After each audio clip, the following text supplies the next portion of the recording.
Assalamualaikum warahmatullahi wabarakatuh. Perkenalkan, nama saya Ahmad Bintang dengan NIM 2101055000010. Pada kesempatan kali ini, saya akan memaparkan resume materi dari Pancasila sebagai ideologi negara. Materi ini sangat penting bagi kita sebagai warga negara Indonesia, karena ideologi merupakan seperangkat sistem yang diyakini setiap warga negara dalam kehidupan bermasyarakat, berbangsa, dan bernegara. Nah, di Indonesia sendiri memiliki ideologi negara yaitu Pancasila.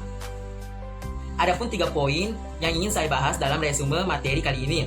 Poin pertama yang ingin saya bahas adalah konsep Pancasila sebagai ideologi negara. Konsep ideologi negara dapat didasari oleh 3 aspek menurut Machiavelli, yaitu agama, kekuasaan, dan dominasi. Machiavelli melanjutkan analisisnya tentang kekuasaan dengan mengatakan bahwa meskipun menjalankan kekuasaan memerlukan kualifikasi yang baik, seperti menepati janji, balas kasihan, dan tulus ikhlas. Penguasa tidak perlu memiliki semua persyaratan itu, tetapi dia harus tampak secara meyakinkan memiliki kesemuanya itu. Kemudian, Marx mengandaikan bahwa kesadaran tidak menentukan realitas, tetapi realitas materilah yang menentukan kesadaran. Selanjutnya, ada beberapa tokoh atau pemikir Indonesia yang mendefinisikan ideologi sebagai berikut. Pertama, menurut Sastra Prateja, ideologi adalah seperangkat gagasan atau pemikiran yang berorientasi pada tindakan dan diorganisir menjadi suatu sistem yang teratur. Kedua, menurut Surjanto, ideologi adalah hasil refleksi manusia berkat kemampuannya menjaga jarak dengan dunia kehidupannya. Ketiga, menurut Mubiarto, ideologi adalah sejumlah doktrin, kepercayaan, dan simbol-simbol sekelompok masyarakat atau suatu bangsa yang menjadi pegangan dan pedoman kerja atau perjuangan untuk mencapai tujuan masyarakat atau bangsa itu. Selanjutnya, untuk melengkapi definisi tersebut, perlu diketahui beberapa teori ideologi yang dikemukakan oleh tokoh-tokoh pemikir ideologi, seperti Martin Heidegger yang mempercayai bahwa ideologi sebagai sistem kepercayaan. Kemudian, ada Alfred Goldner yang mempercayai bahwa ideologi sebagai proyek nasional. Dan yang ketiga, Paul Hirsch yang mempercayai bahwa ideologi sebagai relasi sosial, menegaskan bahwa ideologi merupakan sistem yang berpolitis. Selanjutnya, ada fungsi ideologi, yaitu pertama, struktur kognitif. Keseluruhan pengetahuan yang dapat menjadi landasan untuk memahami dan menafsirkan dunia serta kejadian-kejadian di lingkungan sekitarnya.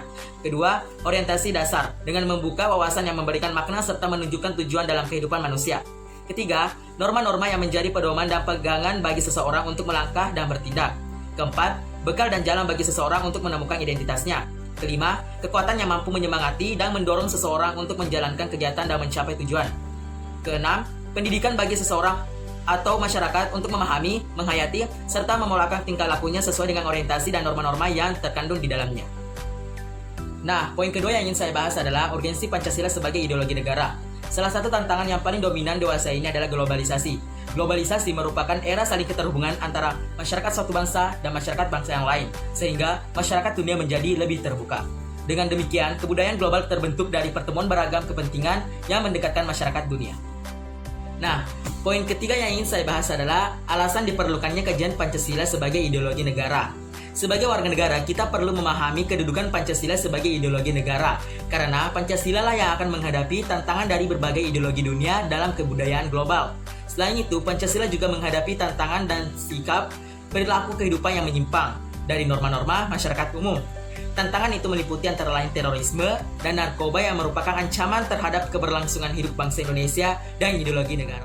Kemudian, penyelenggara negara harus juga memahami dan melaksanakan Pancasila sebagai ideologi negara, sehingga aparatur negara dapat melaksanakannya secara konsisten dengan cara untuk saling menghargai dengan kekhasan masing-masing dan mengaktualisasikan 5 sila Pancasila. Artinya sila-sila dilaksanakan dalam kehidupan bernegara agar tidak terjadi diskriminatif, terjaminnya hak-hak manusia, meningkatkan rasa cinta tanah air, dapat berdemokrasi dengan tertib, serta menciptakan keadilan sosial dengan pengentasan kemiskinan. Maka dari itu Pancasila harus dibangkitkan di era digital ini agar tidak memudahnya nilai-nilai Pancasila tersebut. Dan dapat dilihat sekarang bahwa pemerintah telah mengeluarkan silabus dengan nilai-nilai Pancasila yang telah dikemas berdasarkan demokrasi masyarakat agar dapat memupuk kembali ideologi Pancasila yang memudar tersebut. Mungkin itu sempat yang saya sampaikan. Lebih dan kurangnya mohon dimaafkan. Wassalamualaikum warahmatullahi wabarakatuh.